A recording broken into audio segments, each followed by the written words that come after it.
अस्सलाम वालेकुम नाज़रीन, मेरा नाम इरफ़ान ख़ान और आज मैं आपके सामने एक और नई वीडियो के साथ हाज़िर हूँ। नाज़रीन, अगर आप आइएलटीएस टेस्ट देना चाहते हैं या देने का इरादा रखते हैं तो ये वीडियो आपके लिए बहुत इंपॉर्टेंट है, क्योंकि आज की वीडियो में मैं आइएलटीएस टेस्ट के बारे में, उसके टेस्ट फॉर्मेट और इसकी जितने भी बेसिक्स हैं, इंपॉर्टेंट डिटेल्स को डिस्कस करूँगा।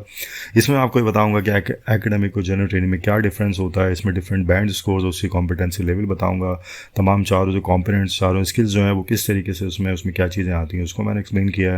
उसके अलावा मैंने जो आप तौर पे आपको दूसरी वीडियोस में नहीं मिलेगा वो ये है कि इसमें मार्क्स कैलकुलेशन कैसे होती है लिसनिंग और रीडिंग की, और इसमें राइटिंग क्राइटेरिया, राइटिंग का असेसमेंट क्राइटेरिया और स्पीकिंग का असेसमेंट क्राइटेरिया क्या होता है, वो कौन सी चीज़ें हैं, कौन से पैरामीटर इसमें एग्जामिनर चेक करते हैं, जिसकी बेसिस को आप जहन में रखते हुए आप अच्छे से तैयारी कर सकते हैं। लेकिन वीडियो में आगे बढ़ने से पहले मेरी आपसे रिक्वेस्ट रहेगा, आपने मेरे चैनल को सब्सक्राइब नहीं किया और आप नए चैनल पे तो चैनल को सब्सक्राइब कर लें और बेल नोटिफिकेशन को ऑन कर लें, ताकि मेरी वीडियो इस तरह की इंग्लिश लैंग्वेज के हवाले से मैं इन्फॉर्मेटिव वीडियो डालता रहता हूँ तो वो आपको टाइमली मिल सकें। तो चलिए नाज़रीन, अपनी वीडियो को स्टार्ट करते हैं। ओके फ्रेंड्स, सबसे पहले हम देखेंगे कि आइल्स है क्या। IELTS stands for international English language testing system.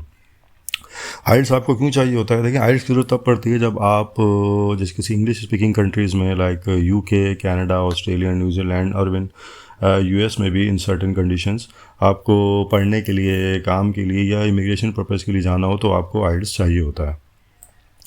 अच्छा, टाइप्स ऑफ आइल्स क्या है? आपने सुना होगा कि एक एकेडमिक और जर्नल। तो देखें, एकेडमिक टेस्ट जो होता है आपको तब देना होता है जब आप हायर स्टडीज़ के लिए जा रहे हो किसी इंग्लिश स्पीकिंग कंट्रीज़ में, या फिर आप इंग्लिश स्पीकिंग इन्वायरमेंट में, यानी जिस यूनिवर्सिटी वगैरह में आप जा रहे हो तो वहाँ के रिक्वायरमेंट जो है, वहाँ पे जो आपकी कोर्सेज़ वगैरह जो भी हैं सारे इंग्लिश में पढ़ाए जाएंगे और वहाँ सा मोड ऑफ कम्युनिकेशन जो है वो इंग्लिश है, तो वहाँ भी आपको चाहिए होता है। उसके अलावा जो आइल्स जनरल ट्रेनिंग है, जिसको शॉर्ट में जीटी भी कहा जाता है, तो ये काम के हवाले से, ये वर्क परमिट, वर्क वीज़ाज़ या इमिग्रेशन पर्पज़ के लिए चाहिए होता है, या स्टडीज़ के हवाले से भी अगर आपको बिलो डिग्री लेवल के लिए कोई सर्टिफिकेशन वगैरह करनी हो तो वहाँ भी ये चल जाता है आइल्स जीटी। ओके, अगर इसके रिजल्ट्स की बात करें तो आइल्स का जो स्कोर होता है वो आपको बैंड्स की सूरत में मिलता है, जैसे 6.5, 7, 7.5। तो इसमें फुल या फिर ये 0.5 के साथ आपको मिल सकता है। तो इसमें ये होता है, देखें, 0 से लेकर 9 तक इसमें बैंड और इसके जो डिफरेंट जो प्रोफिशिएंसी लेवल हैं, स्किल लेवल या जो इसके कॉम्पिटेंसी लेवल, वो इसके सामने लिखे हुए हैं कि आपको कितने बैंड का स्कोर जो है वो उसको किस लेवल के बराबर होता है। तो उसको एक सर्टेन प्रोफिशिएंसी और कॉम्पिटेंसी लेवल लिख दिया गया है।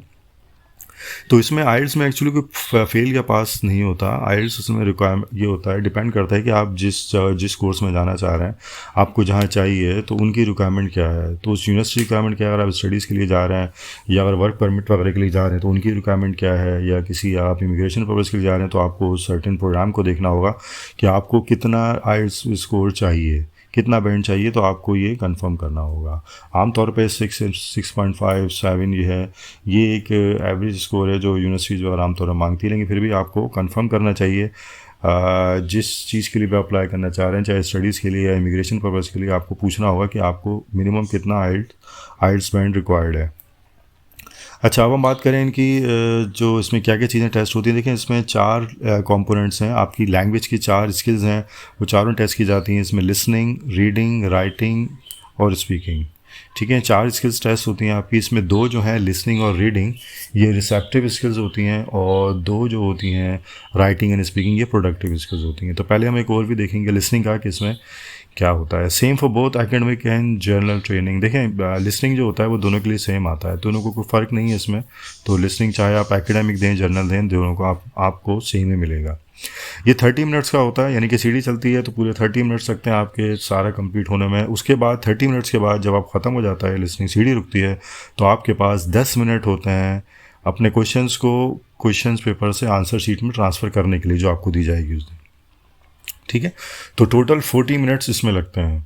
ठीक है, अब इसमें सेक्शन जो है, इसमें इसको पार्ट्स कह लें, सेक्शंस कह लें, इसमें 4 सेक्शंस होते हैं और टोटल क्वेश्चन जो होते हैं वो 40 क्वेश्चन होते हैं।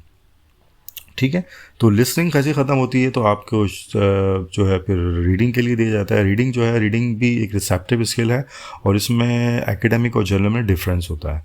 एकेडमिक के अंदर आपको 60 मिनट का होता है या पूरे 1 घंटे का, इसमें 40 क्वेश्चन होते हैं और इसमें 3 सेक्शंस होते हैं। ठीक है, हर सेक्शन के अंदर आपको एक टेक्स्ट दिया जाता है। ठीक है। तो सेक्शन 1 में थोड़ा छोटा टेक्स्ट होता है कंपेरेटिवली, सेक्शन 2 में बड़ा होगा, और सेक्शन 3 में भी लंबा एक बड़ा टेक्स्ट होता है। इसमें लेवल ऑफ डिफ़िकल्टी जो है वो जो है पहले सेक्शन में इजी है और आगे आगे बढ़ती जाती है। इसका मतलब ये है कि मोस्ट ईजीएस्ट जो होगा वो सेक्शन 1 है, और हार्डेस्ट जो है मोस्ट डिफ़िकल्ट वो सेक्शन 3 होगा। तो इस हिसाब से देखा जाए तो आपको, चूँकि 60 मिनट्स हैं और 3 सेक्शन है, तो आपको 20 मिनट्स डिवाइड करने की बजाय आपको 15 मिनट, 15 से 16 मिनट सेक्शन 1 के लिए, 18 से 20 मिनट सेक्शन 2 के लिए, और 24 से 25 मिनट सेक्शन 3 के लिए चाहिए। और इसी हिसाब से आप तैयारी करें, क्योंकि एकेडमिक रीडिंग के अंदर, चाहे एकेडमिक हो या जनरल ट्रेनिंग हो, इसमें सबसे अहम चीज़ जो है डिफ़िकल्टी के अलावा, जो मेन चीज़ जिसके लिए आपको तैयारी करनी होती है और जिसके लिए आपको तैयार रहना होता है वो है टाइम। टाइम बहुत तेज़ी से इसमें जाता है और आपको पता नहीं चलता। अगर आप 20-20 मिनट के हिसाब से करेंगे तो आपका टाइम बहुत जल्दी ख़त्म होगा और आपका पार्ट 3 सेक्शन 3 कंप्लीट नहीं हो पाएगा। तो इसलिए आपको इसी हिसाब से प्लान करना होगा। जनरल ट्रेनिंग की बात करें तो ये भी 60 मिनट्स का होता है। इसमें भी 40 क्वेश्चन होते हैं। इसमें भी 3 सेक्शंस होते हैं। वो फ़र्क ये होता है कि सेक्शन 1 में आपको you may get up to 3 short text, इसमें 2 या 3 शॉर्ट टेक्स्ट उसमें होते हैं। सेक्शन 2 में 2 टेक्स्ट होते हैं आमतौर पर, और सेक्शन 3 में 1 लॉन्ग टेक्स्ट होता है। इसमें भी लेवल ऑफ डिफ़िकल्टी जो है सेक्शन 1 ईजी होता है, उसमें सेक्शन 3 जो है वो मोस्ट डिफ़िकल्ट होगा। ओके, फिर हम बात करते हैं राइटिंग की। राइटिंग जो है एक प्रोडक्टिव स्किल है। राइटिंग के अंदर भी इसमें एकेडमिक में और जनरल ट्रेनिंग में थोड़ा डिफरेंस है, ठीक है। एकेडमिक के अंदर इसमें आपके 60 मिनट्स का होता है, 1 घंटे का पूरा। इसमें 2 टास्क होते हैं। टास्क 1 के अंदर आपको you have to summarise a visual. इसमें कोई आपको एक तस्वीर दी हुई होती है, इसमें कोई एक ग्राफ हो सकता है, इसमें कोई डायग्राम उस तरह की होती है, और उसको कोई चार्ट हो सकता है। तो उसको आपने बेसिकली डिस्क्राइब करना होता है 150 वर्ड्स में, और इसके लिए आपके पास 20 मिनट्स होते हैं, ठीक है। 20 मिनट्स होते हैं और इसको 150 वर्ड्स। नाज़रीन, 150 वर्ड्स जो हैं ये मिनिमम वर्ड्स हैं, और इसमें आप 20 मिनट्स के अंदर अगर आपकी प्रैक्टिस अच्छी है तो आप 160-70 even you may write up to 200 words in 20 minutes, ठीक है। तो इसमें आपको जो है 150 वर्ड्स जो है मिनिमम रिक्वायरमेंट है, ठीक है। अच्छा, टास्क 2 के अंदर आपको एक ऐसे लिखना होता है, एक टॉपिक, एक सिचुएशन दी जाती है, और उसमें आपके पास and you are required to write 250 words in 40 minutes, ठीक है। तो इसमें आपको 40 मिनट हैं और 250 वर्ड्स लिखने होते हैं, ठीक है। तो ये है। अब देखते हैं कि जनरल ट्रेनिंग में क्या डिफरेंस है। ये भी 60 मिनट का होता है। इसमें भी 2 टास्क होते हैं, बस टास्क 1 एक्चुअली डिफरेंस है। देखें, जो डिफरेंस है वो टास्क 1 में है।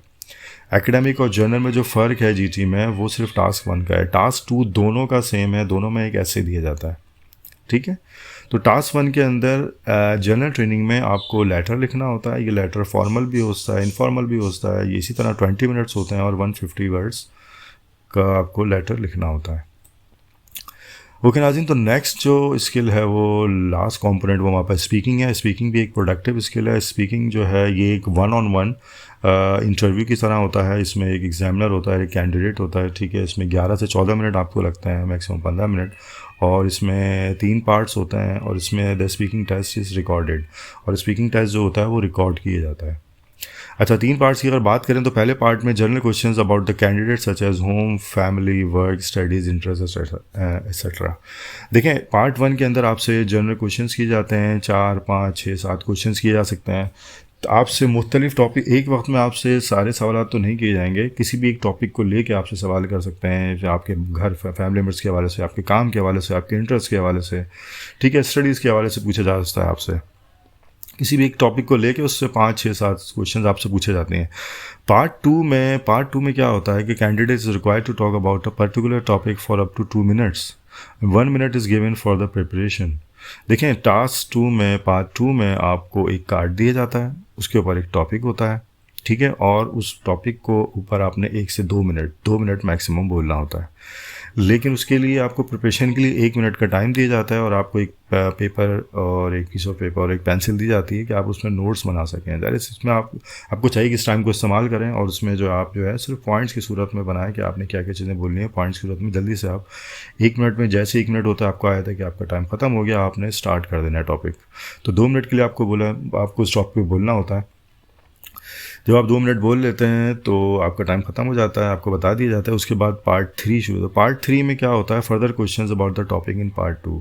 देखें, जो टॉपिक आपको पार्ट 2 में दिया जाता है, पार्ट 3 में उसी से रिलेटेड थोड़ा सा थॉट प्रोवोकिंग क्वेश्चन जो होता है वो आपसे पूछे जाते हैं। 2 पूछ सकते हैं, 3 पूछ सकते हैं, 4 पूछ सकते हैं, ठीक है, वो डिपेंड करता है एग्जामर पे और टॉपिक पे भी, और तो वो आपसे पूछ सकते हैं। ओके फ्रेंड्स, तो ये सारी चीज़ें हमने डिस्कस कर ली। अब हम देखेंगे थोड़ा सा इसको कि लिसनिंग का स्कोर जो है वो किस तरीके से ठीक है कैलकुलेट होते हैं। देखें जो आपके क्वेश्चंस होते हैं जो लिसनिंग और रीडिंग के, उसमें आपको देखा जाता है कि आपके जो आंसर्स हैं, कितने आंसर सीखे, उसके हिसाब से उसका एक बैंड स्कोर आपको दिया जाता है, ठीक है। तो इसमें आप देख लें कि यहाँ आपके सामने पूरा एक मैंने एक चार्ट बना दिया है कि इसमें आपके इतने क्वेश्चन सीख होते हैं तो उसके इतना बैंड होता है, ठीक है। तो फ़र्ज़ करें 11 से 12 अगर आपके सवाल सही हैं तो 4 बैंड है, और मैक्सिमम देखें आपके 39 to 40 क्वेश्चन आपके करेक्ट हैं तो आपको पूरा 9 बैंड स्कोर मिलता है उसमें।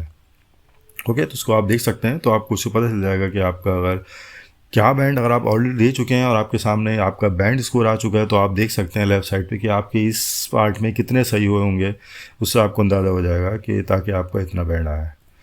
ओके, रीडिंग की बात करें तो रीडिंग में जो इसकी कैलकुलेशन होती है नाज़रीन, जो एकेडमिक और जनरल ट्रेनिंग की, वो डिफरेंट होती है, इसलिए मैंने यहाँ पे अलग अलग आपको दिया है।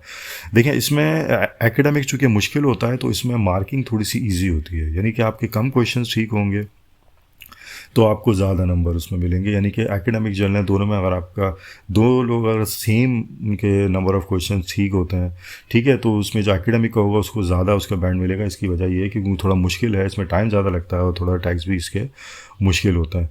तो इसको देखें मैंने इसमें 4 बैंड से स्टार्ट किया और 9 बैंड तक इसमें आपको दिया है पूरा चार्ट।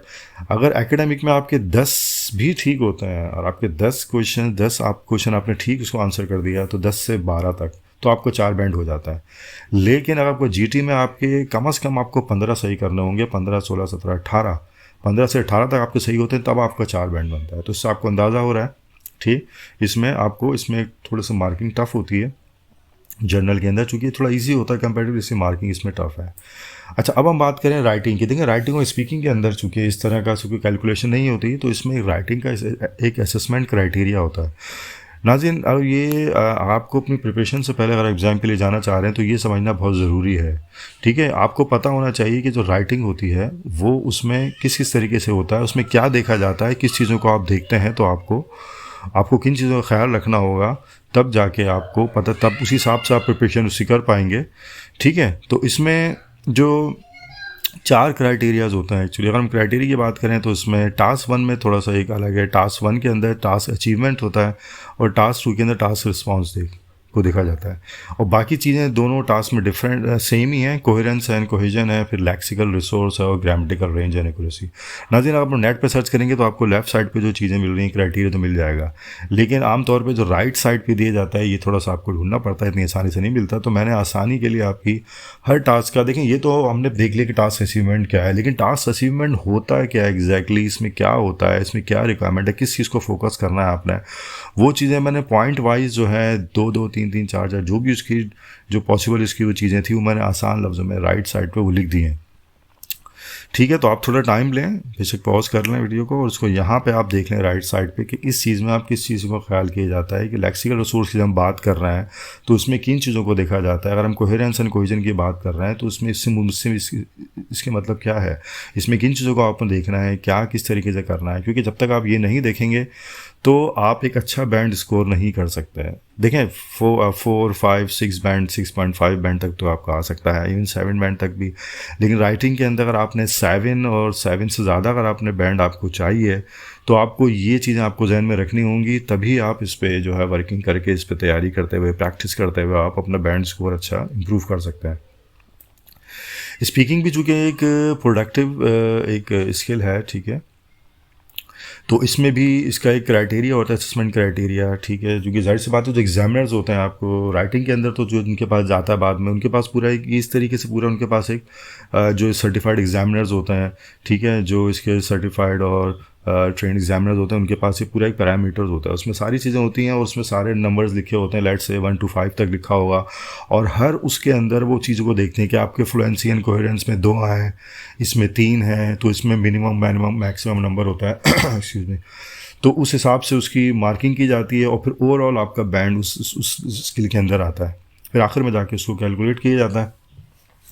तो स्पीकिंग के अंदर भी मेनली आपकी 4 चीज़ें टेस्ट की जाती हैं, इसके असेसमेंट क्राइटेरिया में 4 चीज़ें हैं। फ्लुएंसी एंड कोहेरेंस है, उसके लेक्सिकल रिसोर्स है, ग्रामेटिकल रेंज एंड एक्यूरेसी है और प्रोनाउंसिएशन है। हाँ जी, इसको भी आप डिटेल में इसको आप ज़रा अच्छे से समझ लें, ठीक है, क्योंकि आपको जब अच्छा होगा, क्योंकि राइटिंग और स्पीकिंग के अंदर जो है आपको इतनी जल्दी इम्प्रूवमेंट नहीं आती, और इम्प्रूवमेंट के लिए ख़ास तौर पर आपको 7 बैंड से ज़्यादा चाहिए। तो लाजमी है कि आप इन चीज़ों को देखें, और इस चीज़ों को देखते हुए फिर आप जो है ना अपनी तैयारी करें, ताकि फिर आपको ज़्यादा बैंड के लिए आपको इन चीज़ों को लाजमी देखना होगा। ओके नाज़रीन, तो ये थी आज की वीडियो। आई होप कि आपको वीडियो अच्छी लगी होगी। वीडियो अच्छी लगी तो लाइक करें, चैनल को सब्सक्राइब करें। अगली वीडियो में इंशाल्लाह फिर मुलाकात होगी, तब तक के लिए अल्लाह हाफ़िज़।